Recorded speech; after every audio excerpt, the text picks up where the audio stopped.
أيها الذين آمنوا صلوا عليه وسلموا تسليما اللهم صل على محمد وعلى آل محمد وبارك وسلم. بسم اللہ الرحمن الرحیم.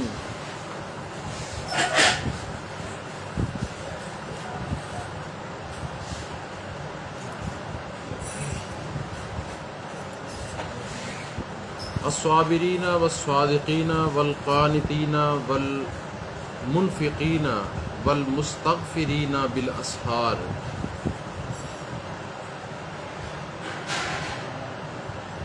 اس سے پہلے گزشتہ جو آیات ہیں ان میں متقی لوگوں کی نشانیاں اور ان کے جو انعامات خالق کائنات نے اس دنیا میں اور آخرت میں جو عطا فرمانے ہیں وہ ان کا ذکر ہوا. وہی تسلسل جاری ہے سورہ آل عمران کی آیت نمبر 17 میں. یہ مصیبتوں میں صبر کرنے والے تقوی اختیار کرنے والوں کی علامات میں سے ایک علامت کیا بیان فرمائی کہ یہ مصیبتوں میں صبر کرنے والے ہیں اور ہر حالت میں سچ بولنے والے اور عبادت میں عاجزی کرنے والے ہیں اور اللہ کی راہ میں خرچ کرنے والے ہیں اور اپنے گناہوں کی معافی مانگنے والے. یہ کن کی نشانیاں ہیں؟ جو کہ متقی ہیں.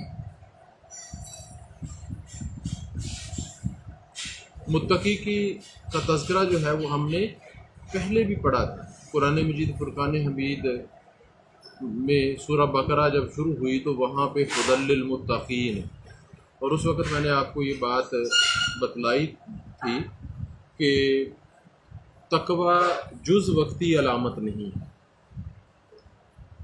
بلکہ کل وقتی صفت ہے انسان. جز وقتی جو ہے نا تھوڑے سے ٹائم کے لیے کوئی علامت ظاہر ہوئی اور پھر ختم ہو گئی، وہ نہیں ہے بلکہ کل وقتی ہے. اس میں مصیبت آئے، اس میں کوئی پریشانی ہو، کسی جگہ پہ گواہی دینی ہو، اور یہ ساری چیزیں کرنے کے ساتھ ساتھ پھر اکڑ کے نہیں، یہ نہیں کہ سینہ تان کے اور پھر کہے جی میں بڑا متقی ہوں، میں نے کبھی جھوٹ نہیں بولا، میں کبھی گھبرایا نہیں، بلکہ کیا فرمایا کہ پھر وہاں پہ عاجزی اختیار کرنے والے اور پھر اللہ کی راہ میں خرچ کرنے والے. خالی یہ نہیں ہے کہ متقی پرہیزگار بن کے اور یہی سوچا کہ میں تو جو ہے وہ سارے حقوق ادا کر رہا ہوں، بلکہ پھر بھی اللہ کی راہ میں خرچ کرتے ہیں اور خرچ کرنے کے ساتھ ساتھ پھر کیا کرتے ہیں، اپنے گناہوں کی معافی بھی مانگتے ہیں اللہ کریم سے کہ کہیں کوئی غلطی کوئی گناہ سرزد ہو گیا ہو تو اللہ کی بارگاہ میں سر جھکایا اور معافی مانگ لی.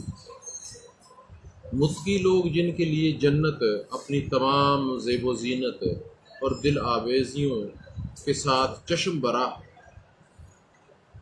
چشم براہ کا مطلب کیا ہوتا ہے؟ جسے ہم خوش آمدید کہتے ہیں، ویلکم کہتے ہیں.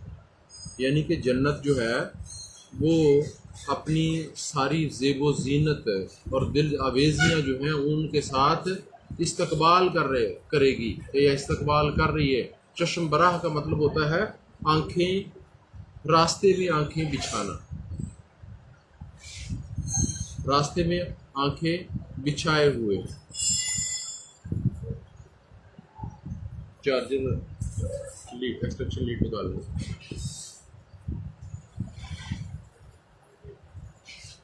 تو فرمایا کہ زیب و زینت اور دل آویزیوں کے ساتھ چشم براہ جن پر رضائے الہی سایہ فگن ہے، ان کے چند اوصاف کا ذکر ہو رہا ہے تاکہ تقوی کا قرآنی مفہوم واضح ہو جائے اور ساتھ ہی یہ بھی معلوم ہو جائے کہ ان پر یہ انعام و اکرام بلا وجہ نہیں بلکہ کس وجہ سے ہے؟ ان کے تقوی اختیار کرنے کی وجہ سے. انہوں نے تقوی اختیار کیا ہوا ہے، اس وجہ سے ان پہ اللہ کریم کا انعام و اکرام ہے. یہ ساری نعمتیں، ساری نوازشیں، کرم نوازیاں جو ہیں وہ صرف ایسے ہی نہیں ہے، بلکہ ان کے نیک اعمال کی وجہ سے، ان کی عاجزی کی وجہ سے، ان کے تقوی اختیار کرنے کی وجہ سے۔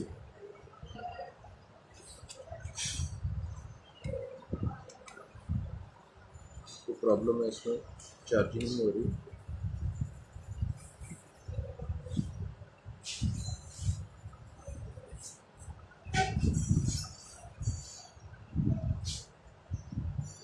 دوسری لیڈر ہے، خود ہی لگا دوں بیک سائڈ سے۔ اس سے آگے فرمایا شاہد اللہ انہ لا الہ الا ہو، لا الہ الا ہو والملائکۃ واولو العلم قائما بالقسط لا الہ الا هو العزیز الحکیم۔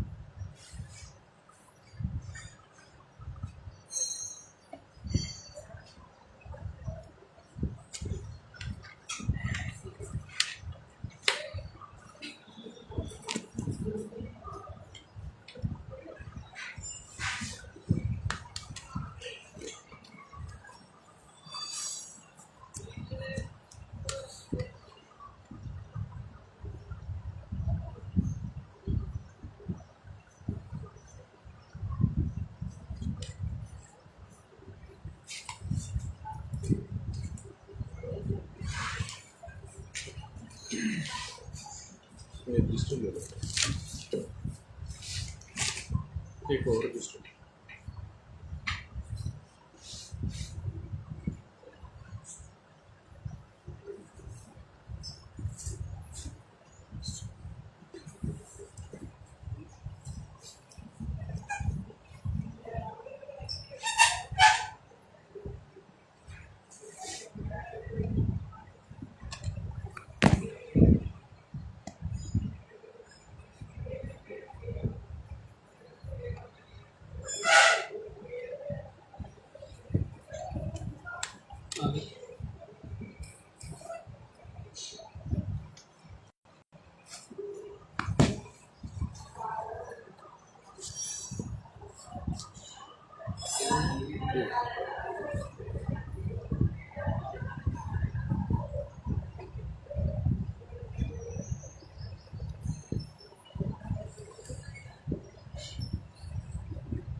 تو یہاں کیا فرمایا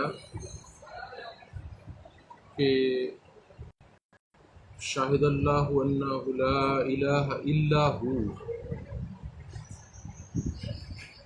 شہادت دی اللہ تعالیٰ نے اس بات کی کہ بے شک نہیں کوئی خدا سوائے اس کے، یعنی اللہ کے سوا کوئی معبود نہیں، اور یہی گواہی دی فرشتوں نے اور اہل علم نے، ان سب نے یہ بھی گواہی دی کہ وہ قائم فرمانے والا ہے عدل و انصاف کو، نہیں کوئی معبود سوائے اس کے جو عزت والا حکمت والا۔ دنیا کی سب سے بڑی اور اہم شہادت توحید کی شہادت، اور توحید کا مطلب کیا ہے؟ توحید کا مطلب ہے اللہ کو ایک ماننا، اللہ کو ایک ماننا، ایک تسلیم کرنا۔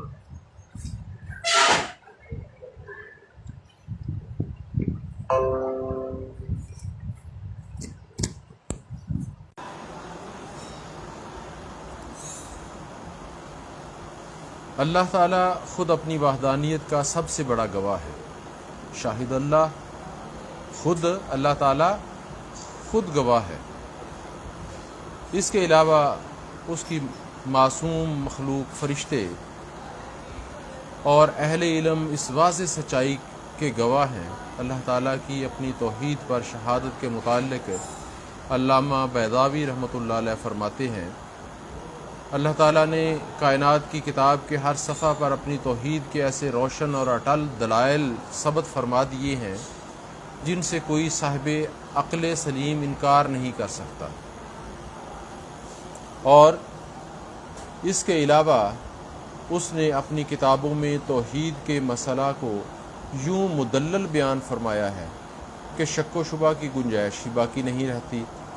قرآن کریم ہر مناسب موقع پر علم کی عظمت اور اہل علم کی شان بیان کر کے اپنے ماننے والوں کو علم حاصل کرنے کی رغبت دلاتا ہے۔ یہاں بھی توحید کے گواہوں میں اہل علم کا شمار کر کے ان کی عزت افزائی فرما دی۔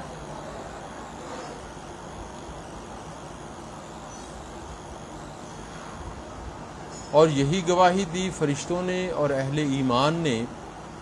ان سب نے یہ بھی گواہی دی کہ وہ قائم فرمانے والا ہے عدل و انصاف کو،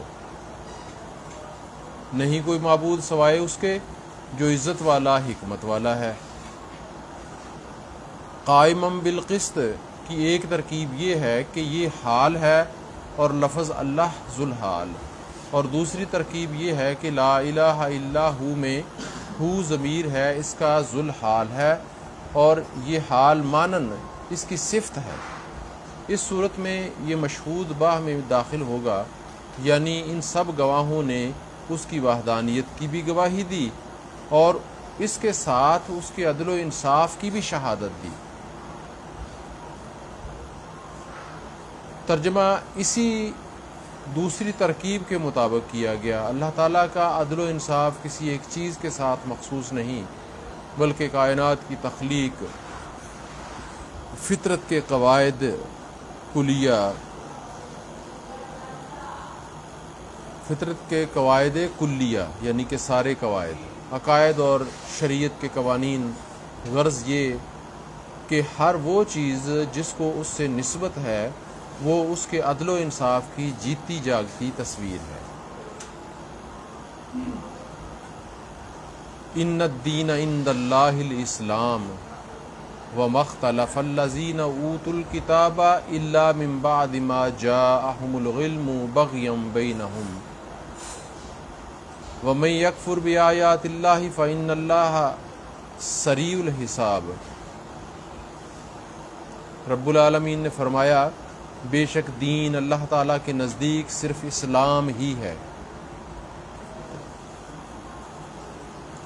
اور نہیں جھگڑا کیا جن کو دی گئی تھی کتاب مگر بعد اس کے کہ آ گیا تھا ان کے پاس صحیح علم، اور یہ جھگڑا باہمی حسد کی وجہ سے تھا۔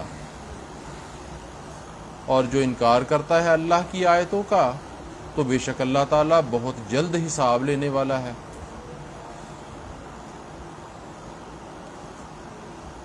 ان الدین عند اللہ الاسلام، بے شک اللہ کے نزدیک صرف اسلام ہی ہے۔ دین جو ہے وہ اللہ کے نزدیک اسلام ہی ہے۔ اس حوالے سے صاحب تفسیر نے علامہ ابن کثیر سے نقل کیا ہے۔ علامہ ابن کثیر نے اسلام کے مفہوم کو بڑے آسان اور واضح الفاظ میں یوں بیان فرمایا، ہر زمانہ کے نبی پر اللہ تعالیٰ نے جو نازل فرمایا اس کی اطاعت و اتباع کو اسلام کہتے ہیں، یہاں تک کہ سیدنا محمد رسول اللہ صلی اللہ تعالیٰ علیہ وآلہ وسلم کی تشریف آوری سے جب نبوت کا سلسلہ ختم ہوا تو اسلام نام ہو گیا اتباع محمدی کا۔ اب اسلام کس کو کہیں گے؟ اتباع محمدی صلی اللہ تعالیٰ علیہ وآلہ وسلم، پیارے آقا صلی اللہ تعالیٰ علیہ وآلہ وسلم کی اتباع کو اسلام کہیں گے۔ جو سرکار دو عالم صلی اللہ تعالیٰ علیہ وآلہ وسلم کی اتباع نہیں کر رہے، وہ پہلے انبیاء جو ہے وہ بھی دین اسلام کے لیے کام کرتے رہے، دین اسلام کی دعوت و تبلیغ کرتے رہے، لیکن اب صرف جو اتباع محمدی صلی اللہ تعالیٰ علیہ وآلہ وسلم میں ہے اس کا دین ہی اسلام ہے۔ باقی اگر پہلے ادیان پہ لوگ قائم ہیں تو وہ اسلام پہ نہیں ہے۔ اس ذات اقدس کو چھوڑ کر کوئی شخص اگر کوئی دوسرا راستہ اختیار کرے گا تو وہ گمراہی کا راستہ ہوگا۔ اس آیت سے تاریخ ادیان کے طالب علم کے لیے قرآن نے ایک بڑی الجھی ہوئی گرہ کھول دی۔ اس نے بتا دیا کہ مختلف انبیاء مختلف زبانوں میں الگ الگ دین لے کر نہیں آئے، بلکہ سب نے اپنے اپنے وقت میں ایک ہی دین کی دعوت دی اور ایک ہی دین کی تبلیغ کی، کیونکہ وہ سب حق کے پیغمبر تھے، حق کی طرف بلانے والے تھے، حق کے ساتھ مبعوث کیے گئے تھے، اور حق ایک ہی ہے۔ اس لیے سب ایک ہی دین کے مبلغ بن کر آئے تھے۔ اب خاتم الانبیاء صلی اللہ تعالیٰ علیہ وآلہ وسلم بھی اسی دین کے داعی بن کر آئے، کوئی نیا دین لے کر نہیں آئے۔ اس لیے اب حضور صلی اللہ تعالیٰ علیہ وآلہ وسلم کا دین ہی دین اسلام ہے۔ حضور صلی اللہ تعالیٰ علیہ وآلہ وسلم کی غلامی کو چھوڑ کر جو شخص بھی کوئی دوسرا دین اختیار کرے گا وہ اللہ تعالیٰ کے نزدیک مقبول نہیں ہوگا۔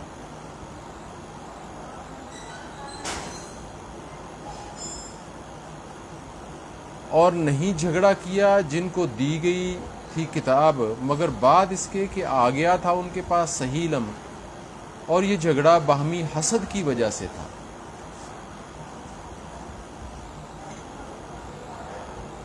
اب یہاں خود بخود یہ سوال پیدا ہوتا ہے کہ اگر دین ایک ہی ہے تو دین کے نام پر یہ جو انگنت فرقے نمودار ہو گئے ہیں اور ان کے باہمی اختلاف کی آگ بارہا خرمن امن کو جلا کر خاکستر بنا چکی ہے، اس کی کیا وجہ ہے؟ اس آیت میں اسی سوال کا جواب دیا گیا کہ یہ اختلاف کسی نیک نیتی یا غلط فہمی پر مبنی نہیں، بلکہ اس کی وجہ حسد و عناد ہے، اور اس کی تفصیل جو ہے وہ سورہ بقرہ کی آیت نمبر 213 میں گزر چکی ہے۔